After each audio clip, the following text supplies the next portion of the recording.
like most people, I'm not an activist by nature. There's really not that many people whose greatest desire is to go out and fight the system. My theory of change was, I'll write my book, people will read it, and then they'll change. But that's not how change happens. So I've been kind of forced to go against my sense of who I am most comfortable being.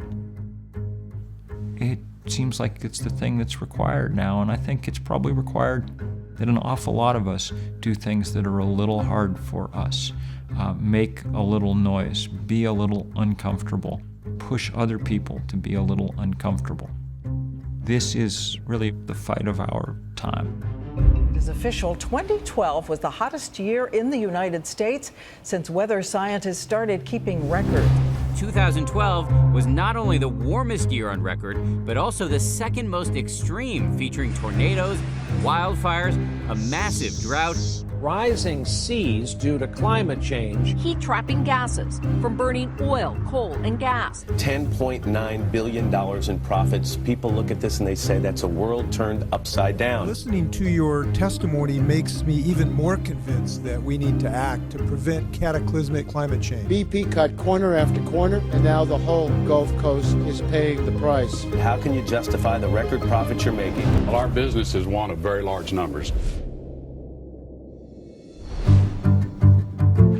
Let's bring on Bill. He's an environmentalist and president and co-founder of 350.org. and my guest, Bill McKibben, Our nation's leading environmentalist. We started this thing called 350.org.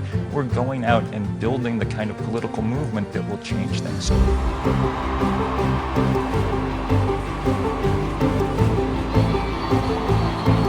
We just announced this roadshow out across the country to really try and take it at the fossil fuel industry. People are just lining up to try and get involved in this fight.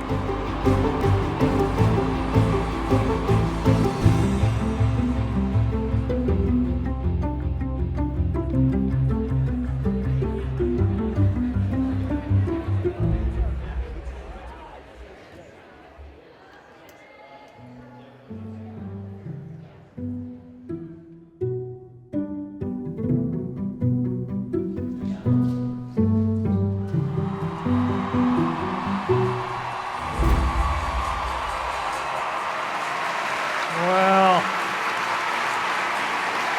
thank you all. Thank you all so much for being here today. It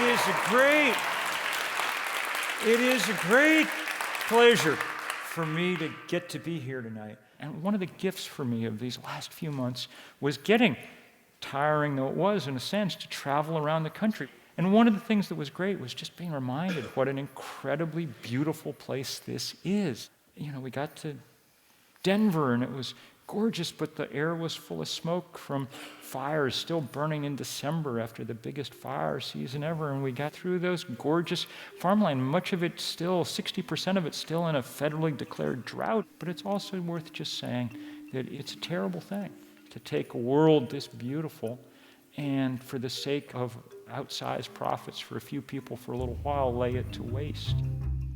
Tonight's the start of the last campaign I may really get to fight, not because I'm getting tired, but because the planet's getting tired. In the world that we've built, where our institutions aren't working the way they should, we have to do more than we should. That news doesn't depress me. In a sense, it excites me because I think we know what we need to do. I think we've peeled away the layers of the onion. We've gotten to the very heart of things. As of tonight, we're taking on the fossil fuel industry directly. The moment has come that we have to make real stands. We're reaching limits. The biggest limit that we're running into may be that we're running out of atmosphere into which to put the waste products of our society, particularly the carbon dioxide that's the ubiquitous byproduct of burning fossil fuel. You burn coal or oil or gas, you get CO2, and the atmosphere is now filling up with it. We know what the solutions for dealing with this trouble are. Many of the technologies we need to get off fossil fuel and onto something else.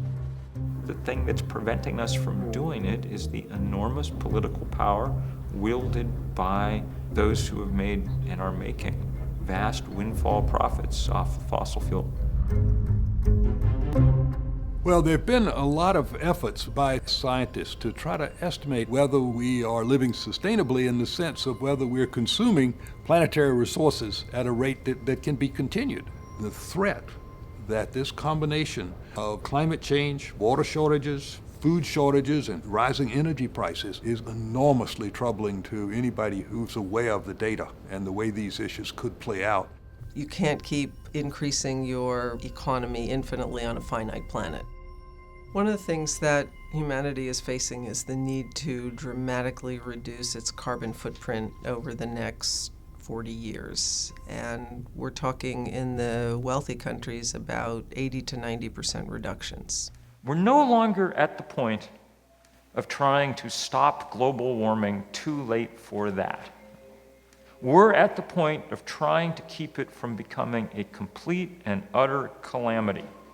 We shouldn't have to be here tonight. If the world worked in a kind of rational way, we shouldn't have to be here. 25 years ago, our scientists started telling us about climate change. I played my small role in that by writing the first book about all this in 1989 for a general audience, a book called The End of Nature. If the world worked as it should, our leaders would have heeded those warnings, gone to work, done the sensible things that at the time would have been enough to get us a long way where we needed to go. They didn't, and that's why we're in the fix we're in. This is the biggest emergency the human family has faced since it came out of the caves. There is nothing bigger. All these issues matter, immigration and healthcare and education, but this one is really about the physical change of the planet. We all have been saying we need to save the planet. But as I think about it, the planet's going to be around for some time to come. What's at stake now is civilization itself.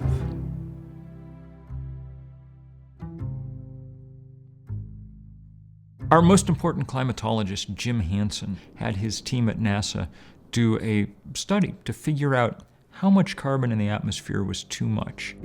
The paper they published, maybe the most important scientific paper of the millennia to date, said we now know enough to know how much is too much. Any value for carbon in the atmosphere greater than 350 parts per million is not compatible with the planet on which civilization developed and to which life on Earth is adapted. That's pretty strong language for scientists to use. Stronger still if you know that outside today, the atmosphere is 395 parts per million CO2 and rising about 2 parts per million per year. Everything frozen on Earth is melting. The great ice sheet of the Arctic is reduced by more than half. The oceans are about 30% more acidic than they were 30 years ago because the chemistry of seawater changes as it absorbs carbon from the atmosphere. And because warm air holds more water vapor than cold, the atmosphere is about 5% wetter than it was 40 years ago. That's astonishingly large change.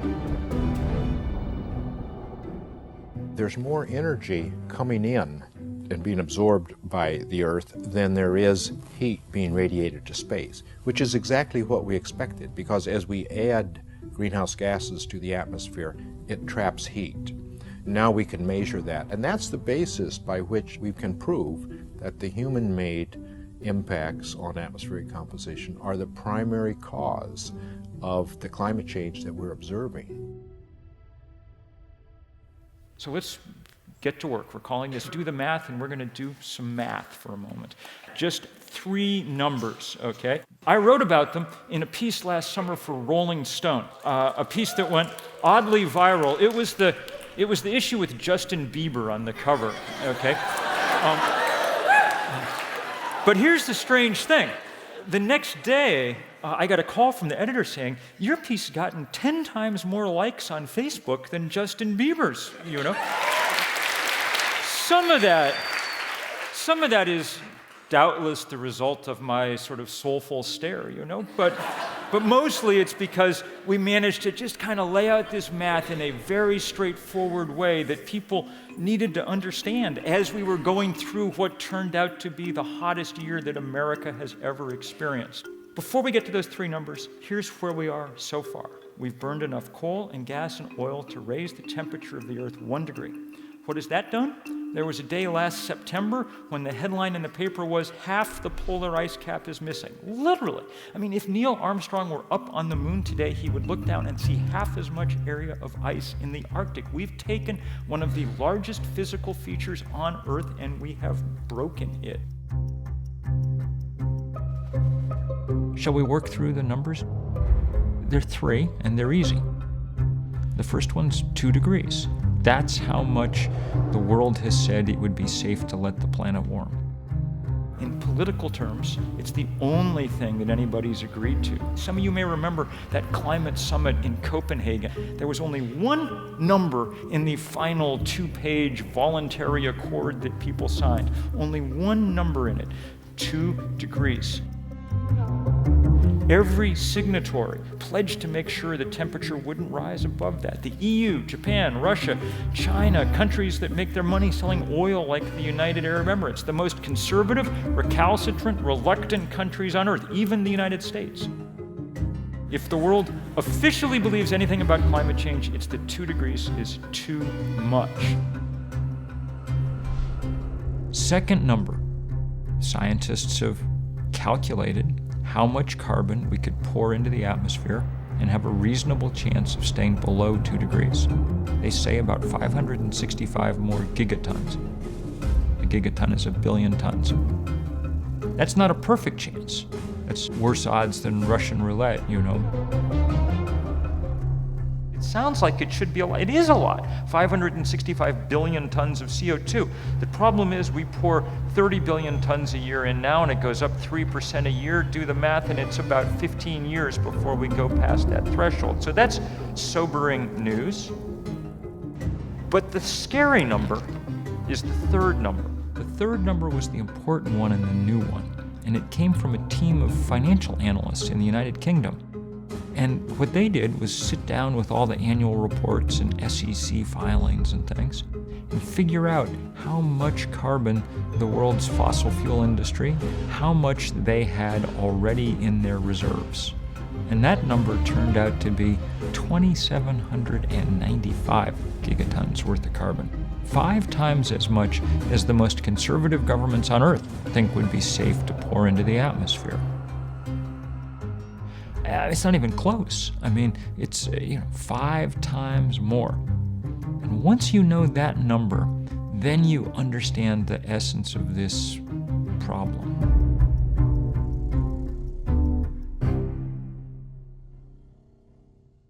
What the fossil fuel industry is doing is locking us into a future that we can't survive, that humanity cannot survive. And we know this because just at the end of 2012, we heard this from 3 different conservative sources simultaneously. The World Bank, the International Energy Agency, PricewaterhouseCoopers, hardly a hippie outfit, all told us that if we do nothing but more of the same, if we dig up those reserves, we are headed towards 4 to 6 degrees warming Celsius. These numbers show, and I want to be absolutely clear here, these companies are a rogue force. They're outlaws. They're not outlaws against the laws of the state. They get to write those for the most part. But they're outlaw against the laws of physics. If they carry out their business plan, the planet tanks. And we have all the engineers and entrepreneurs we need. The thing that's holding us back above all else is the simple fact that the fossil fuel industry cheats. Alone among industries, they're allowed to pour out their waste for free. Nobody should be able to pollute for free. You can't, I can't, we can't walk out of here and go litter for free. If you do, you get a fine. If you run a small business, you can't just dump all the garbage in the road. You gotta pay to have it hauled away or you get a fine. The only people who can pollute for free are these mega polluters when it comes to carbon. Big oil, big coal. If you get a $25 fine for littering, you're gonna pay $25 more than all of the industrial polluters have ever paid in 150 years for the carbon they've been dumping. That's how whack this whole thing is. It's almost how we define civilization. You pick up after yourself, unless you're the fossil fuel industry, then you pour that carbon into the atmosphere for free, and that is the advantage that keeps us from getting renewable energy at the pace that we need. We should internalize that externality. The only reason we haven't is because it would impair somewhat the record profitability of the fossil fuel industry, and so they have battled at every turn to keep it from happening. These are rogue companies now. Well, once upon a time, they performed a useful social function. For a long time, the U.S.'s engine was fossil fuels like oil and coal to power trains, to power cars, to power industry. In the mid-1900s, we realized that there were consequences. If you look at industries like coal now, we just did a report with Harvard Medical School that showed that if they actually paid for what they're doing to us, what we're paying indirectly for that electricity, coal would cost anywhere from 3 to far more times its current cost. They would be out of business. And that is just financially and morally bankrupt. When a utility burns coal, it is the cheapest source of fuel.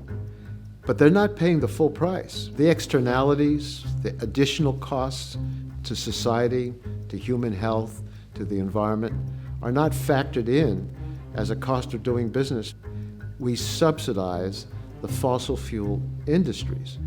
We are paying them to continue to keep polluting, and this means all kinds of things. It's tax breaks, it's loans, it's the fact that armies protect their pipelines and protect their trade routes. You're helping them stay on top and preventing their competitors, like renewable fuels, from competing. What we need is a level playing field. We could be using that public money, taxpayer money, to make the shift to green energy. Occasionally, they will pretend to be seeing the light. 10 years ago, BP announced that their initials now stood for Beyond Petroleum, and they got a new logo. And they put some solar panels on some gas stations, and they invested a tiny bit of money, pittance, in solar and wind research. Even that proved too much. 3 years ago, they sold off those divisions and said that from now on they were going to concentrate on their core business, which turned out basically to be wrecking the Gulf of Mexico.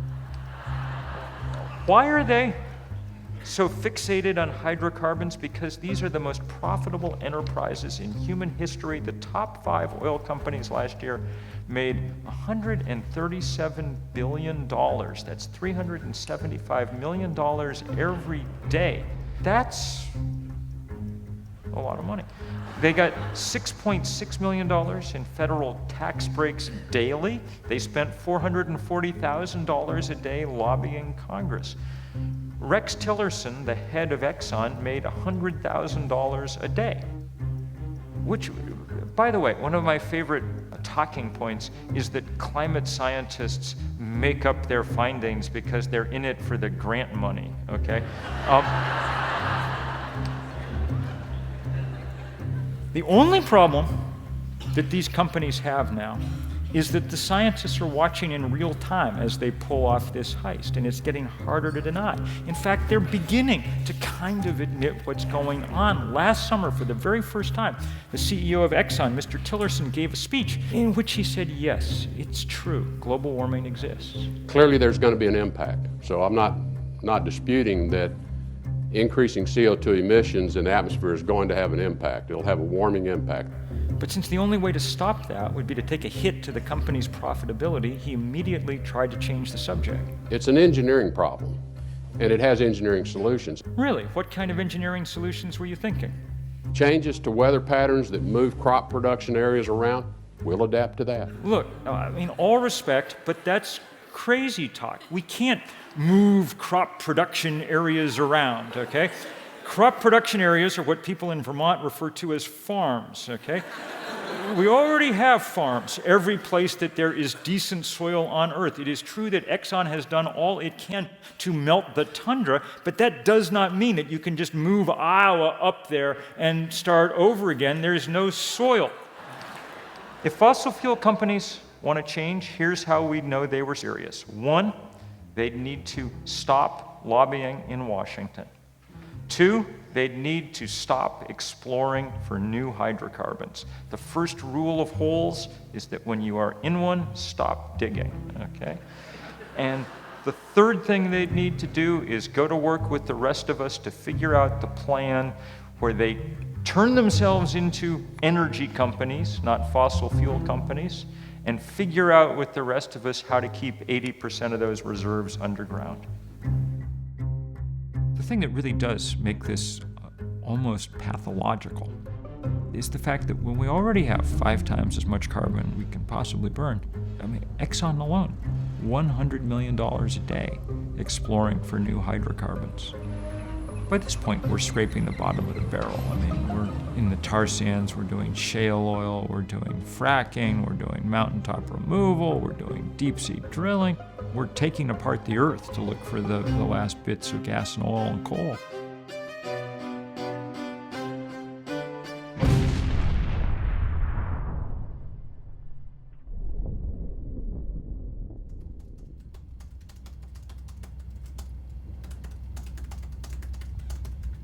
I find that when I get depressed, the best antidote by far is action, and I think that that's true for most people. The problem with climate change is that it seems too big for any of us ourselves to take it on, and indeed it is. It's only when we're working with other people, as many other people as possible, that we have any hope. So that's why I spend my time trying to build movements. I think it's the only chance we've got. Anybody can get involved. There's always stuff to be done, and more of it all the time. That's what movements look like. We started 350.org in 2008, and when I say we, I mean me and 7 undergraduates at Middlebury College. We had the deep desire to try and do some global organizing about the really first global problem this planet's ever faced. And we spread out around the planet, and for the next year or so, we found people all over this earth who wanted to work with us. We asked them all to take one day, and this, our first big day of action was in the fall of 2009. We said, will you all join us for one day? Will you do something on that day to take this most important number, 350, and drive it into the information bloodstream of the planet? For the next 48 hours, pictures just poured in, many a minute. Before it was over, there'd been 5,200 demonstrations in 181 countries. CNN called it the most widespread day of political activity in the planet's history. Communities across the globe gathered today to rally for solutions to climate change. The rally was part of locations around the globe. Hundreds of environment campaigners gathered in Edinburgh today.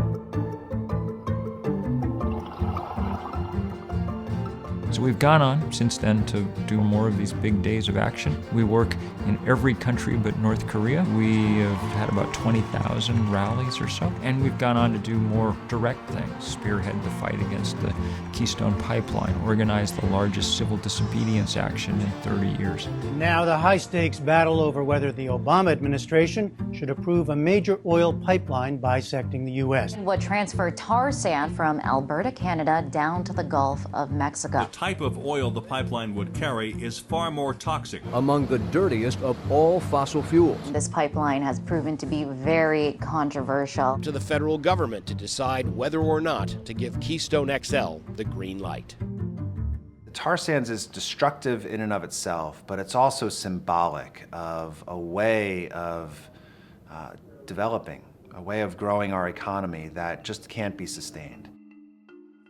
Now, right now, a company called TransCanada has applied to build a new pipeline to speed more oil from Cushing to state-of-the-art refineries down in the Gulf Coast. And today I'm directing my administration to cut through the red tape, break through the bureaucratic hurdles, and make this project a priority.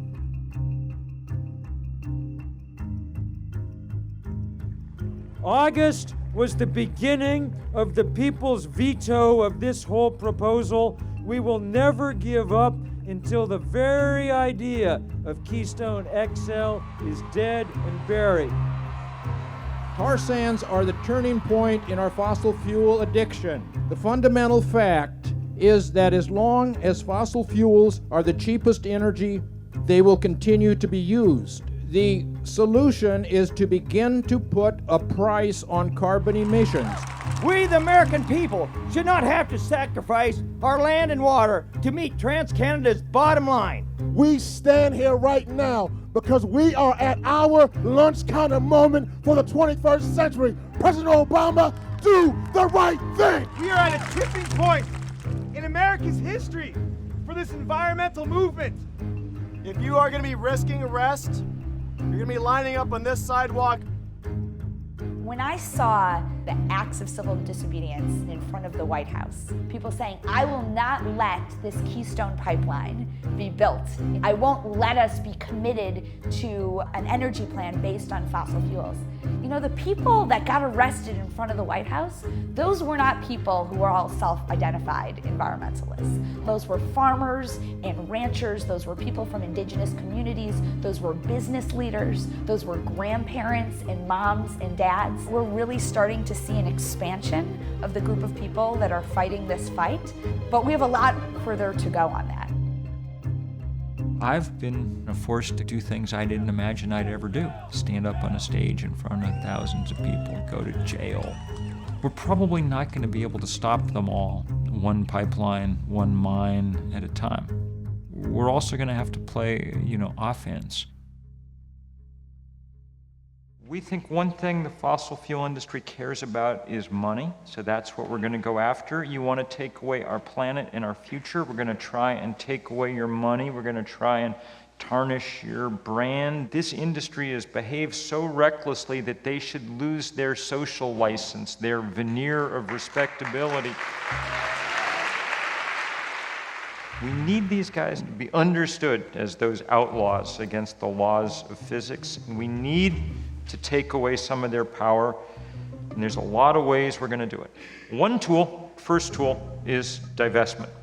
We're going to ask or demand that institutions like colleges or churches sell their stock in these companies. The logic could not be simpler. If it's wrong to wreck the climate, it's wrong to profit from that wreckage. That argument has worked in a big way exactly once in U.S. history. There had been scattered violent incidents in the Athlone mixed-race neighborhood. Authorities returned fire without warning. Organized, vocal, and committed, students urged the university to divest itself of all investments in South Africa. That's what happened during the fight against South African apartheid, when at 155 colleges and universities, people convinced their boards of trustees to sell their stock. And when Nelson Mandela got out of prison, one of his first trips was to the U.S., and he didn't go first to the White House. He went to Berkeley to say thank you to the University of California students who had forced the sale of $3 billion worth of apartheid-tainted stock. Here's what we demand. 1, no new investments in fossil fuel companies.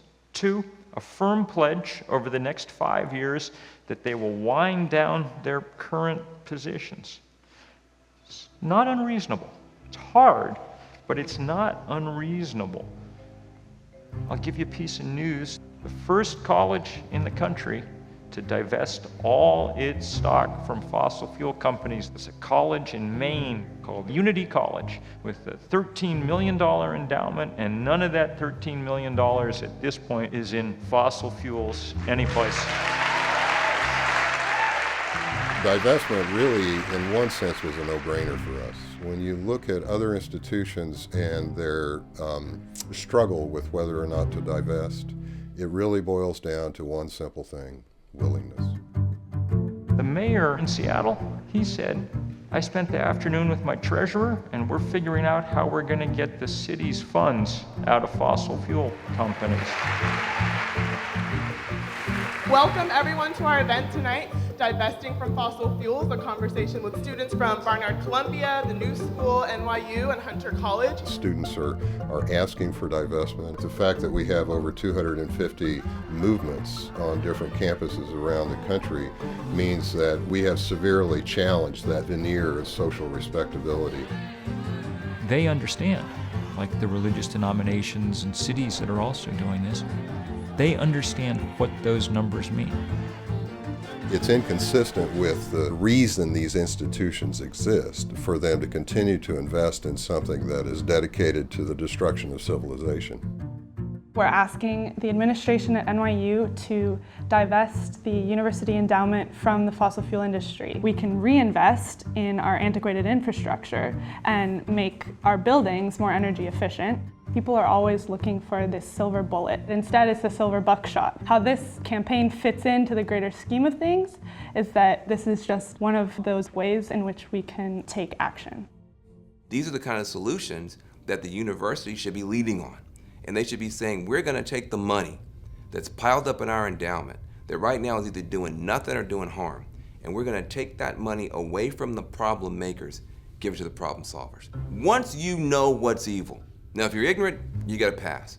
But once you know what's evil, you have a moral responsibility to withdraw your energy from it. We are participating in the destruction of our own world even if we don't want to, because the fossil fuel industry is so intertwined in so many aspects of American life. They rely on our corporation to continue what they're doing. But what if we said no?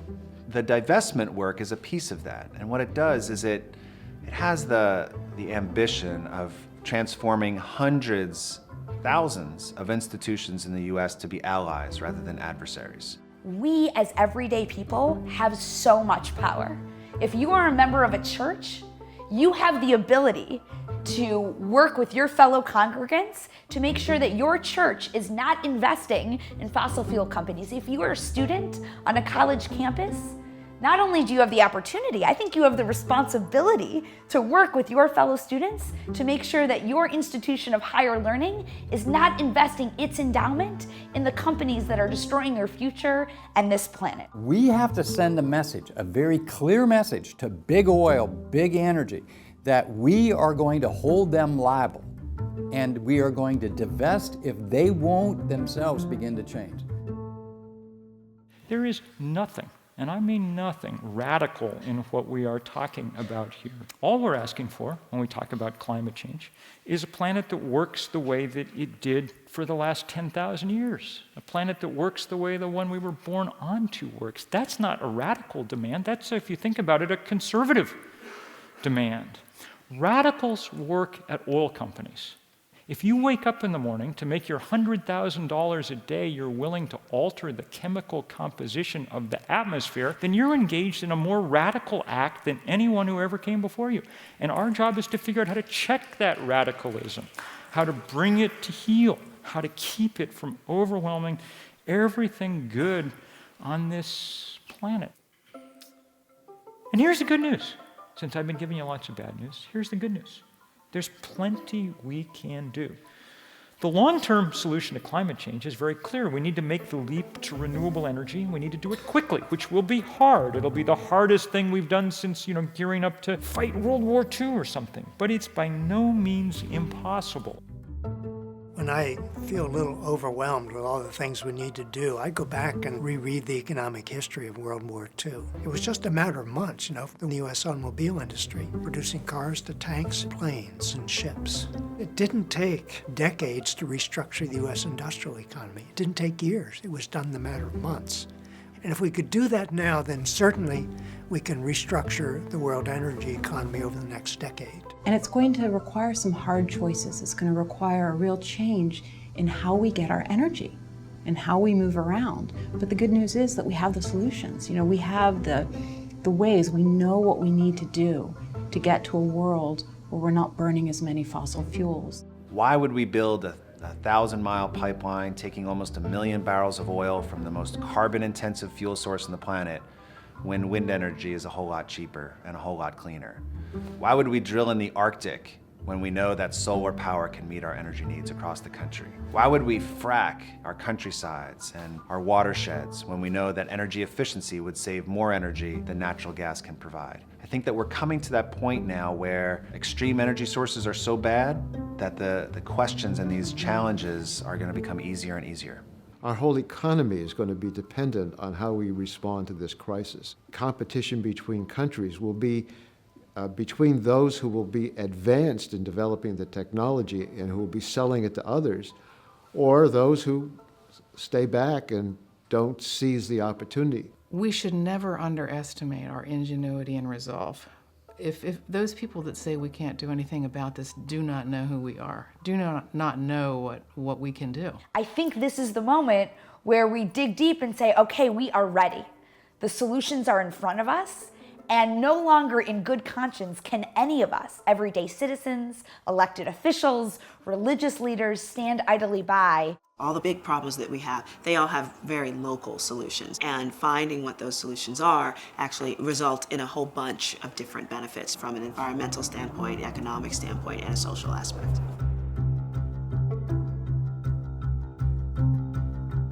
We are in a situation where we're going to have an ecologically sustainable economy for everybody, or ultimately we won't have one for anybody. It's just the smart thing to do to bet on the future and to begin to invest in the future. The past has a lobby, and it's a well-paid lobby, and it comes right out of big oil and big coal. The future doesn't have a lobby until now. We have to be as sophisticated as the system we're trying to change. The legislation that Senator Boxer and I are introducing with the support of the leading environmental organizations actually addresses the crisis. A major focus is a price on carbon and methane emissions. I think a lot of people wonder, maybe still wonder, whether our political system is up to this task. In the largest sense, I don't know if we can win this fight. There are scientists who think we've waited too long to get started. Clearly, the power on the other side is enormous. Every once in a while, I get discouraged. There was a TV reporter who was, sort of grilling me. He said, well, this just seems impossible. You're up against the richest industry on earth. This just seems like one of these David and Goliath stories. What chance do you have? And I was thinking, oh, you're right. This is terrible. But then I thought, and since we're in church, maybe this is apropos, I thought, I know how that David and Goliath story comes out. David wins against the odds, okay? I don't know if we're gonna win, but we have real chance. We know that civil disobedience has helped to achieve great things. It's helped to secure for women the right to vote. It's helped to end segregation. And so we know that we can't win on climate change if we continue to dither, if we continue to talk about it but not do anything. We have a moral catastrophe on our hands. We have to do this because our democracy has been subverted, our laws have been subverted. As I say it's criminal, and I say that not lightly. When you have no recourse in our democracy, legally or democratically, we not only have the right, but we have the duty to break the law, to show our discontent. As a nation, we can come together. This is not about Republican or Democrat, it's about humanity. We're connected to each other, and that organizing has got to be the basis for this kind of larger fight. We're very glad to be here. Some of us are especially glad to be here because we're glad to be out of jail, where we spent much of yesterday in this demonstration about the Keystone Pipeline, and that's, of course, one of the reasons that Americans are descending on this city this week. Thousands of people marched past the White House and urged President Obama to take strong measures to combat climate change. The second high-profile event organized in a week by groups including the Sierra Club and 350.org. I'm here because I have an obligation to my children, my ancestors, our future generations. If this pipeline goes through, it will be at the cost of human life. When disaster strikes, it's not going to know race, color, or creed. The fossil fuel barons, their lawyers, their spin doctors are losing their grip on our country's psyche. We're not going to create the clean energy economy when one side beats the other. We're going to win when we all come together for solutions that work for all of us. And the good news is that in this country, when we finally decided that we're going to take action on a moral question at the center of who we are, we tend to respond, when we respond, explosively. That is the epic struggle of this century, and we're going to meet it. If we don't, we won't have a 22nd century. Whenever a great generation stands up, it stands up based on idealism. It stands up based on moral courage, and that's what's happening now. This is the last minute in the last quarter of the biggest, most important game humanity has ever played. The reality of our movement is this: if we fail, the consequences are dire. None of you could be in a more important place than you are right now. Part of this battle against the very deepest problems we've ever faced. Very few people on Earth ever get to say, I'm doing the most important thing I could be doing any place on the planet at this moment in time, but you guys get to say that because you are on the front lines of this all-important battle.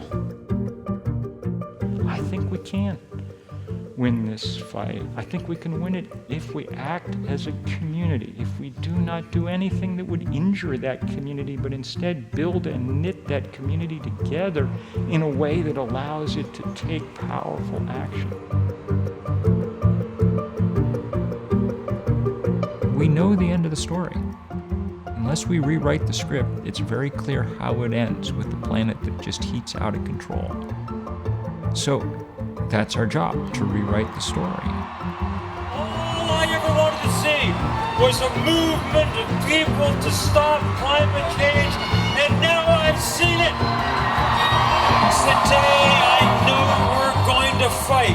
The battle, the most fateful battle in human history, is finally joined, and we will fight it together.